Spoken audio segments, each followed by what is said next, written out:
Ok, gente amiga, gente querida, você está na Carvalho Pictures, o seu canal de matemática. Muito bem. Vamos ver então uma questão de prova anterior da Academia da Força Aérea que diz assim: considere a função de reais para reais tal que ela é definida por duas sentenças, x menos 1, se o x for maior ou igual a 1, e 1 menos x, se o valor de x for menor do que 1. E aí então assinale a alternativa verdadeira. Muito bem. Então, antes de mais nada, é bom a gente tentar ver graficamente como é que ficaria o desenho desse tipo de função. E a partir daí a gente faz a análise da tipologia, do tipo de função que ela poderia ser. Vamos ver? Muito bem, então no caso, fazendo o gráfico dessa função, nós teríamos que para x igual a 1, se a gente for substituir aqui na função 1 menos 1, isso daria 0, não é verdade? Então para x igual a 1, o valor da função seria 0, seria então o ponto 1, 0, no próprio eixo x, no eixo das abscissas. Sim, porque a abscissa é x. Muito bem. Nesse caso então, a partir daí, valores maiores que 1, o 2, o 3 em diante, nós teríamos já uma função x menos 1, uma função linear e crescente, uma vez que ao lado do x a gente subentende a unidade. Então, por exemplo, para x igual a 2, 2 menos 1, acharíamos 1. Para x igual a 3, aí no caso nós teríamos 3 menos 1, 2.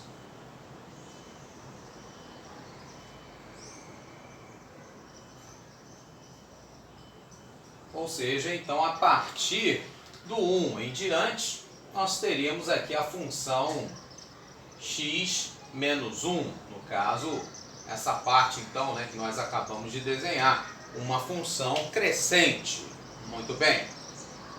Já para valores de x menores que 1, a função já vai ser diferente. A função já é 1 menos x.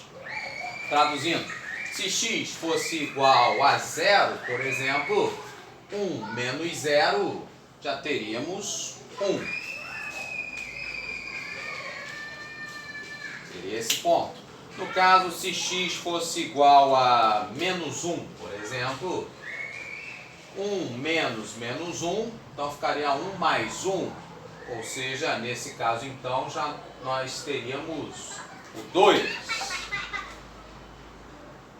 E aí, sem deixar para depois, nós teríamos, então, essa outra parte do gráfico, sendo, então, essa outra parte o 1 menos x. Está aí, então, o gráfico da função definida por essas duas sentenças. Muito bem. E aí, então, a partir disso, podemos fazer algumas afirmações. Por exemplo, seria essa uma função injetora? Como saber? Simples, extremamente simples. Para a função, então, ela ser dita injetora, qual é o conceito, O conceito é que você tem valores de x diferentes, isso vai te levar a valores de y também diferentes. Nesse caso, então, aqui, a gente vai ver que esse conceito não se aplica. Por quê? Porque, por exemplo, se você traçar, aí é um macete, você traça uma linha paralela ao eixo horizontal, o eixo do x, e você vê que ela corta o gráfico em mais de um ponto. Isso significa que você vai ter dois valores de x diferentes que vão te dar um mesmo y. E para ser injetora, ela teria que dar y's diferentes. Portanto, no caso, essa nossa função, ela não é injetora.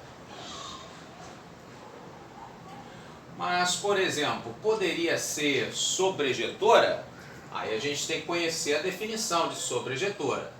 Sobrejetora, então, é quando você tem o tal do contradomínio, que seria aqui, no caso, o nosso segundo conjunto, o conjunto depois da setinha, conjunto R, esse então teria que ser igual à imagem da função. Como assim imagem? Aquilo que você vê quando você olha para o gráfico. No caso aqui, o gráfico da nossa função, quando você olha para y, você vai ver que é a partir do zero para cima.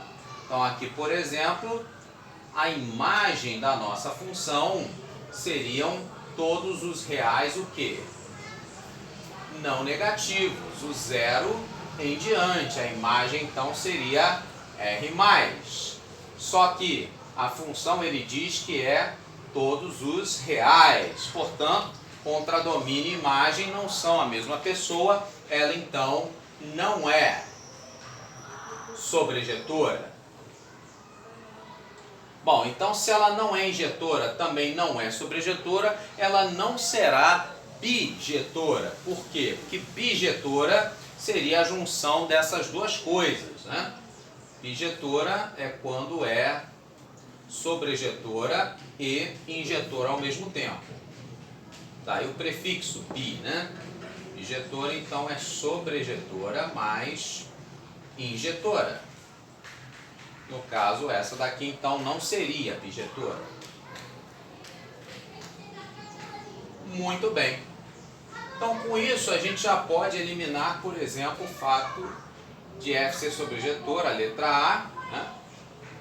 E se no caso ela não é injetora, então mesmo que eu modifique de R para R+, né? Que aí o contradomínio e a imagem ficariam iguais, nesse caso, como ela não é injetora, ela não vai ser bijetora também. Tá ok? Muito bem, então fica agora a dúvida se ela vai ser par ou ímpar. Como é que a gente define isso? O que seria então uma função par? No caso então, a função para ser dita par, nós temos que ter o valor da função para um determinado x igual ao seu oposto em sinal. Por exemplo, f de 1 tem que ser igual a f de menos 1. E é o caso aqui? Não. Por exemplo, aqui f de 1 vale 0. E no caso f de menos 1 vale 2. Então, se você tem, né, valores opostos em sinal com resultados diferentes, nesse caso, então, essa função ela não vai ser uma função par. Ok? Bom, aí você deve estar pensando, tá, então se não é par, é o suficiente para eu dizer que ela vai ser ímpar por eliminação, certo? Não, gente amiga, não é assim que funciona, tá? Então, se ela não for injetora, não quer dizer que ela seja sobrejetora. Se ela não for par, não quer dizer que ela seja ímpar, tá ok? Não é assim que funciona, ela pode não ser nenhuma das duas coisas, tá? Então, por exemplo, para ser uma função ímpar, aí você vai ter que ter o valor dessa f de x igual ao oposto em sinal da f de menos x, ou seja, os valores numéricos, eles só podem diferenciar com relação a quem? Ao sinal. Por exemplo, um vale 3 e o outro vale menos 3. Um vale 5, o outro vale menos 5. Aí você teria uma função ímpar. Mas aqui, a diferença não está só no sinal, a diferença está no valor numérico. Portanto, no caso, não vai ser nem par, nem ímpar. Ok? Então, com isso, se ela não é par, mas também não é ímpar, fica então a letra C como sendo aí a nossa opção correta.